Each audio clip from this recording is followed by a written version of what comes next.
Massive explosions across the Iranian capital. Air defense systems activated in multiple locations throughout Tehran. And for the first time in weeks, American strikes weren't just hitting the south of the country near the Strait of Hormuz. They reached all the way up into Tehran itself and into the northwestern city of Tabriz. Stick with me for the next few minutes because I'm going to walk you through exactly what changed on this specific night of strikes, why it marks a genuine departure from how this war had been fought up to that point, and why a stunning new number just revealed in Congress might matter more than any single explosion. Let's start with the basic facts because U.S. Central Command confirmed them directly. CENTCOM said it had completed its 11th consecutive evening of airstrikes against Iran, stating the goal was to further degrade the country's ability to threaten commercial shipping in the Strait of Hormuz. According to the command's own statement, U.S. forces targeted Iranian military operations centers, maritime capabilities, aircraft hangars, drone storage facilities, and military logistics infrastructure. That's the official language, but the reporting on the ground that night tells a much more specific and, frankly, more dramatic story about exactly where those bombs actually landed. Let's talk about what 11 consecutive nights actually represents at this point in the war, because the number itself carries weight beyond just counting days. By the time this specific strike wave landed, American forces had been flying combat missions against Iranian territory every single night for well over a week and a half straight. An operational tempo that requires sustained aircraft availability, munition supply, intelligence targeting, and aircrew readiness night after night without interruption. Reaching 11 nights without a pause tells you this phase of the campaign wasn't a short, symbolic show of force. It was a sustained military commitment that had already been running long enough to become the expected nightly rhythm of this war, which makes the sudden geographic expansion on this specific night even more notable. A genuine break from an already well-established pattern rather than simply the first strike in a brand new campaign. Here's where it gets genuinely significant.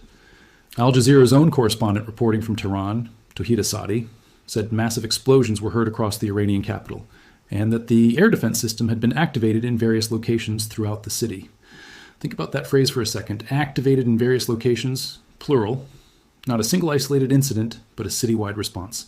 Iran's Tasnim news agency separately reported explosions in Bushehr in southern Iran, while the Fars news agency reported explosions around the city of Sirik, also in the south. Local crisis management officials told Fars that areas near the cities of Bebahan and Omidyeh in Iran's southwestern Khuzestan province had been targeted in U.S. missile attacks as well, according to the province's own deputy governor. Stay with me, because the strike on Tabriz might actually be the single most important detail in this entire night.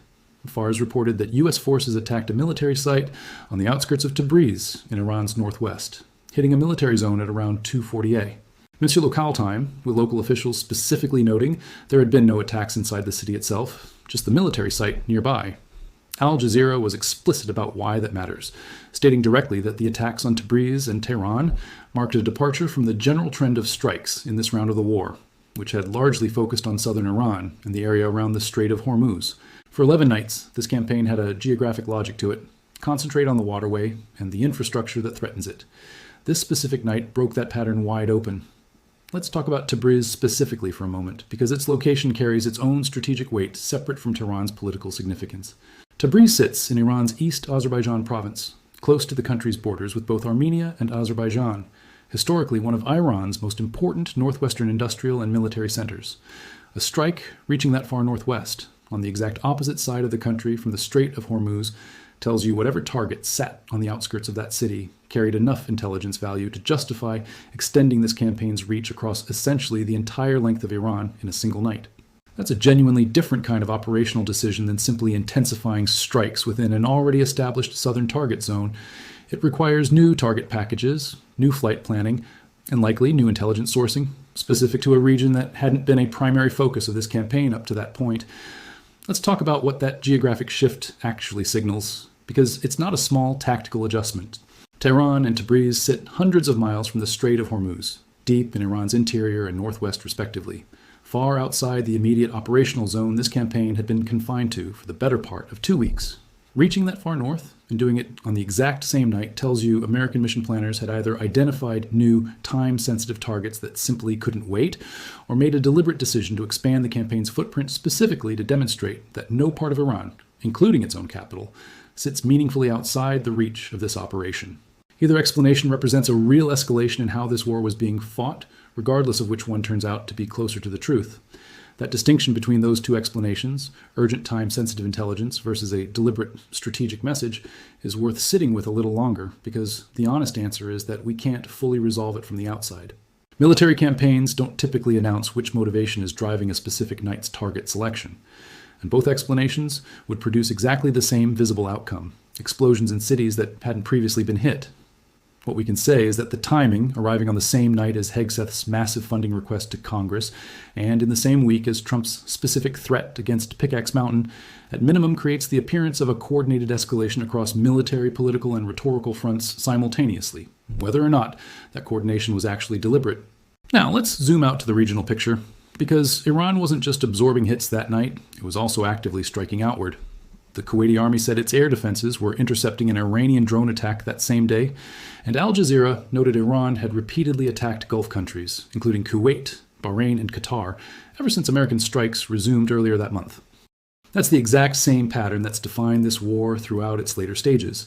American pressure against Iranian territory, triggering near-immediate Iranian retaliation against the smaller Gulf nations hosting U.S. forces, spreading this conflict's reach well beyond the two primary combatants. Here's the number that I think genuinely deserves to be the headline of this entire story, because it landed in Congress the same day as these strikes, and it's almost more consequential than any single explosion. Secretary of Defense Pete Hegseth told Congress that the total cost of the war on Iran had reached $37.5 billion, and that the Pentagon needed an additional $90 billion in funding going forward. Read those two numbers again. $37.5 billion already spent, and a request for more than double that amount just to keep the campaign running. That's not a rounding error in a defense budget. That's a fundamental reshaping of how much this specific war is actually costing American taxpayers, revealed in the same news cycle as strikes reaching Iran's own capital for the first time in weeks.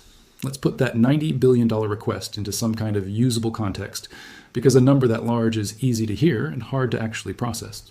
That figure sits in the same neighborhood as the entire annual budget of a mid-sized federal agency, requested as a single supplemental appropriation, specifically to sustain one regional military campaign going forward. It's the kind of number that, once it becomes public, tends to force a very different conversation in Washington than the one that's been happening up to that point. Because a war that's costing tens of billions of dollars and still needs tens of billions more isn't a story that can be sustained purely on nightly strike reports and CENTCOM press releases anymore. It becomes a fiscal story that touches every other budget priority Congress is simultaneously trying to fund. Let's talk about how that funding request landed politically, because it didn't go unchallenged.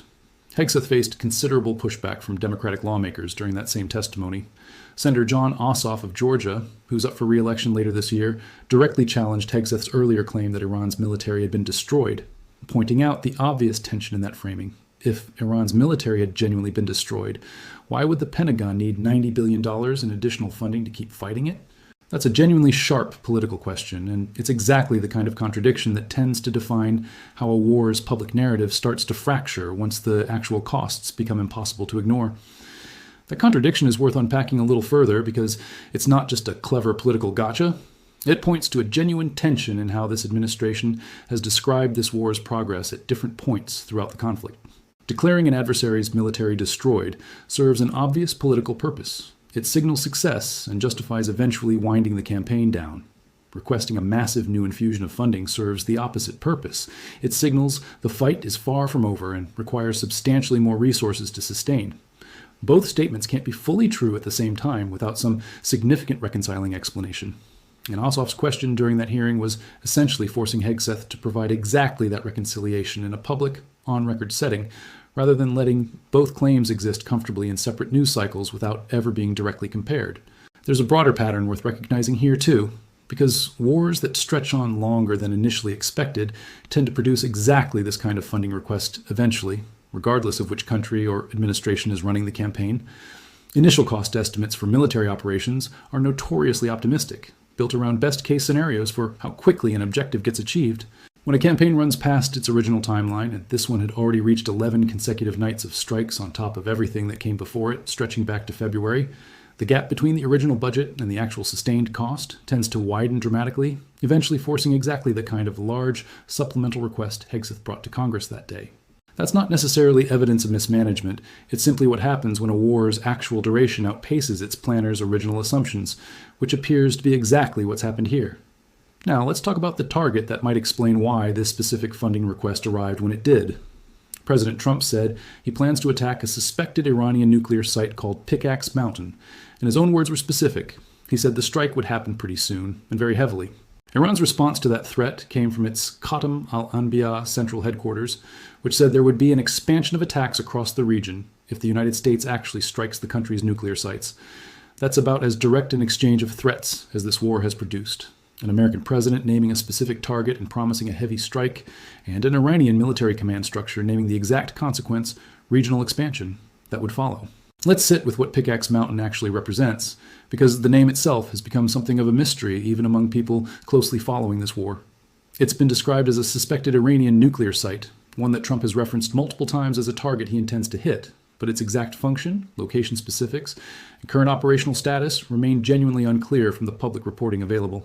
That ambiguity is itself worth noting, because a named target that Trump keeps publicly threatening but hasn't yet struck tells you something about the calculus involved.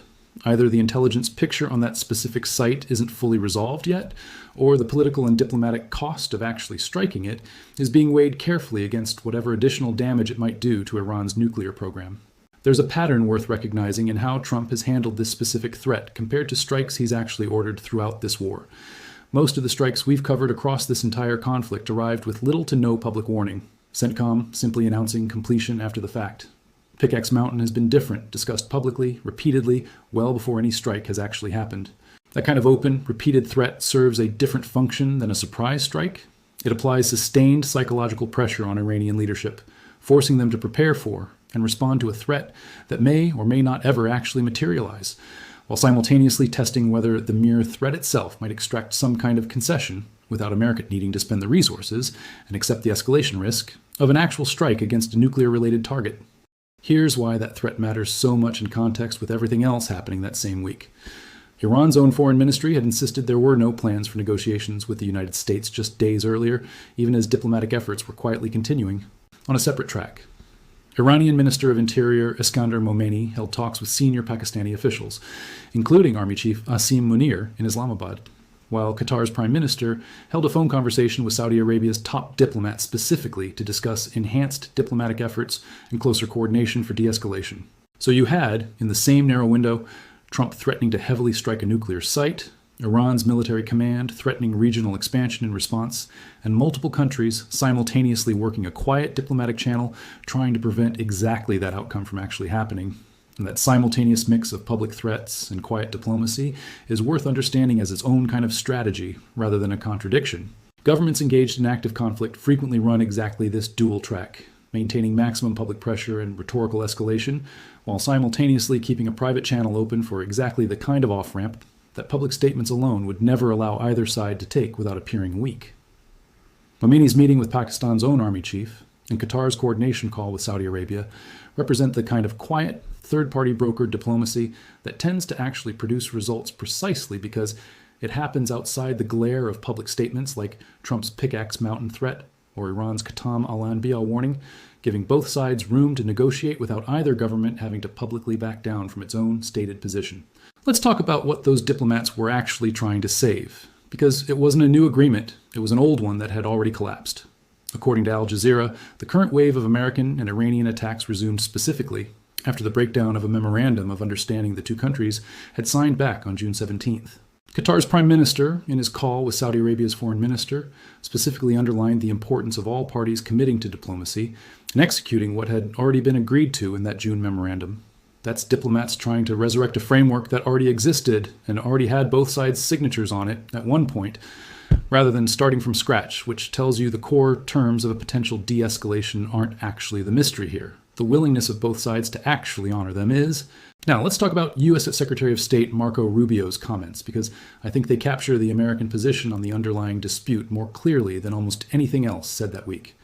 Rubio laid out the stakes in stark terms, warning that if the world allows a precedent where a nation-state can decide it will control an international waterway, charge a toll, and blow up ships that don't pay, the international community will have created what he called a very dangerous precedent. He added that the United States will defend the principle of freedom of navigation through the Strait of Hormuz. That's Washington's central argument, distilled into a single quote. This entire war, from Washington's perspective, isn't really about Iran specifically. It's about whether any single country, can be allowed to hold an international shipping lane hostage and get away with it. Let's talk about the actual numbers behind that shipping fight, because CENTCOM released figures that same week, putting real scale behind the rhetoric on both sides. The command said that over the preceding 3 months, Iran had attacked more than 30 commercial vessels transiting the Strait of Hormuz, describing the attacks as unwarranted and saying they had endangered hundreds of innocent mariners while undermining freedom of navigation. But CENTCOM also made a point of noting that despite all of that hostility, the strait remained open for commercial vessel transit, claiming that since early May, U.S. forces had helped facilitate the transit of approximately 900 commercial vessels and 450 million barrels of crude oil. Let's sit with that contrast for a second, because it's genuinely one of the more interesting tensions in how this war has been fought. 30 vessels attacked over 3 months sounds alarming in isolation, and it absolutely represents real danger to real crews. But 900 vessels and 450 million barrels successfully moved through the exact same waterway over a similar window tells you the American blockade enforcement and escort strategy, the same one that started with Operation Project Freedom back in May, has continued keeping the overwhelming majority of shipping moving despite Iran's ongoing attacks. That's not a strait that's been shut down, it's a strait that's being actively fought over, with the balance of actual successful transits still tilting heavily toward the side America has been fighting to keep open. That 900 vessel figure is also worth connecting back to the funding numbers we just covered, because it helps explain part of what that $37 billion price tag has actually purchased. Sustaining the kind of naval presence, escort capability, and mine clearance operations needed to move 900 commercial vessels and hundreds of millions of barrels of crude through an actively contested waterway isn't cheap. And it's the kind of ongoing operational cost that compounds every single week this campaign continues, distinct from the cost of any individual night's airstrikes against targets in Tehran or Tabriz. Understanding that the war's total cost includes both the offensive strike campaign and this sustained defensive shipping protection mission helps explain why the number reached $37 billion in the first place, and why Hegseth's request for $90 billion more reflects the reality that both halves of this mission, striking Iran and protecting the strait, are expected to keep running simultaneously for the foreseeable future. Let's zoom back in on Tehran specifically, because it's genuinely the most consequential single word in this entire story's headline. Tehran isn't just Iran's capital. It's the seat of the country's entire political and religious leadership structure, the place where the decisions driving every other front of this war, the Gulf attacks, the Strait of Hormuz strategy, the nuclear program, actually get made. Strikes reaching Tehran, even if they targeted specific military sites rather than the broader city, and even with air defenses reportedly intercepting whatever came in, represent a fundamentally different message than another night of strikes near Bandar Abbas or the southern coast. When explosions are audible across the capital itself, and when state media describes air defenses activating in multiple locations throughout the city rather than a single point, that reaches an entirely different audience inside Iran, the residents and officials of the city that actually runs the country, rather than the military personnel stationed hundreds of miles away in the south. Here's something worth understanding about why Tehran had largely been spared this kind of direct exposure for so much of this specific phase of the war. Striking a country's capital city carries enormous political weight and risk, regardless of how carefully the actual targets are chosen. It raises the stakes for the regime in power, because a government that can visibly demonstrate it, kept the fighting confined to its periphery, projects a very different image of control than one that has to explain explosions audible from its own seat of government. Confining 11 straight nights of strikes primarily to the south, near the actual military and economic infrastructure tied to the Strait of Hormuz, likely reflected a deliberate American choice to keep the campaign's stated justification, protecting shipping through that specific waterway, cleanly matched to where the bombs were actually falling. Reaching Tehran on night 11 breaks that clean correspondence, and it's worth watching closely whether that becomes a new pattern or remains an isolated exception tied to a specific, time-sensitive target. I want to be transparent about where every piece of this comes from, because a story spanning military strikes, congressional testimony, and diplomatic maneuvering only holds up if the sourcing is solid. CENTCOM's own statement gives you the official American record of what categories of targets were hit and the broader shipping statistics for the Strait of Hormuz. Al Jazeera's own correspondent reporting from Tehran, combined with Iran's Tasnim and Fars news agencies, provided the specific locations: Tehran, Tabriz, Bushehr, Sirik, Bebahan, and Omidyah, along with the timing details on the Tabriz strike specifically.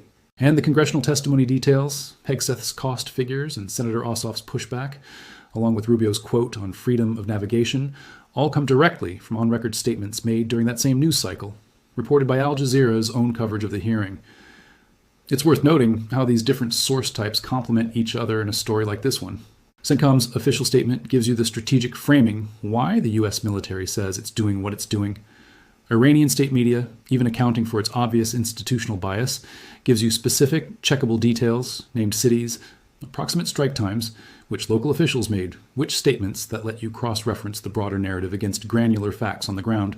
And congressional testimony, being on record and transcribed, gives you a layer of accountability that neither battlefield reporting nor state media statements can fully replicate, because it's Hegseth's own words under oath, facing direct questioning from a sitting senator, rather than a prepared statement released without the friction of real-time pushback. It's worth being honest about what remains less certain here, too. The precise operational status and exact function of Pickaxe Mountain, the nuclear site Trump has repeatedly threatened, isn't something the available public reporting resolves with real clarity, and I'd rather flag that ambiguity directly than pretend more certainty exists than actually does. Similarly, Iranian state media's reporting on exactly what was struck near Bushehr and Sirik hasn't been independently verified by neutral outside sources. The same caution that applies to nearly every individual strike report coming out of Iran throughout this entire war. That kind of layered uncertainty is worth sitting with one more time before we close, because it's genuinely characteristic of how this entire war has been covered from outside its actual combat zones. Every individual claim, a strike location, a casualty figure, a military assessment, tends to arrive from a source with some kind of institutional interest in how that specific fact gets framed. CENTCOM has an interest in projecting operational success. Iranian state media has an interest in projecting resilience or grievance depending on the moment. And even congressional testimony reflects the political incentives of whoever is speaking, an administration official defending a funding request, or a senator building a case against it heading into a re-election campaign. None of that means the underlying facts are unknowable, but it does mean the responsible approach is exactly what we've tried to do throughout this breakdown, naming who's making each specific claim, and being upfront about which parts of the picture remain genuinely unresolved. So where does this actually leave us? 11 consecutive nights of strikes reached a genuine turning point, breaking away from the southern, shipping-focused pattern that had defined this specific phase of the war, and striking Tehran and Tabriz directly for the first time in weeks. That expansion arrived in the exact same news cycle as a staggering new cost figure, $37.5 billion already spent, and $90 billion more requested, a number significant enough to draw direct political pushback in Congress over whether the war's own stated justification, a supposedly destroyed Iranian military, still matches its ballooning price tag. And hanging over all of it is Trump's specific threat against Pickaxe Mountain, and Iran's equally specific promise of regional expansion if that strike actually happens, both sitting alongside a quiet diplomatic track still trying to resurrect a memorandum that collapsed weeks earlier. That combination, a capital city hearing explosions for the first time in weeks, a nearly $40 billion bill already paid with another $90 billion requested, and a named nuclear target sitting under an explicit presidential threat, is a genuinely unusual amount of consequential news to land in a single 72-hour window, even by this war's own escalated standards. Any one of those three threads, the geographic expansion, the funding crisis, or the Pickaxe Mountain standoff, would typically be significant enough to dominate coverage of this conflict on its own. Having all three converge simultaneously is worth remembering as a marker for how this specific phase of the war is likely to be understood in hindsight, whether as the financial and military costs of this campaign finally became impossible to separate from each other, or as just one more especially dense news cycle in a war that had already produced plenty of them by that point. I want to hear how you're reading this one. Do you think strikes reaching Tehran and Tabriz on the same night represent a genuine strategic shift in how this war is being fought? Or does it look to you more like a one-off response to specific, time-sensitive intelligence that just happened to land outside the usual southern target zone?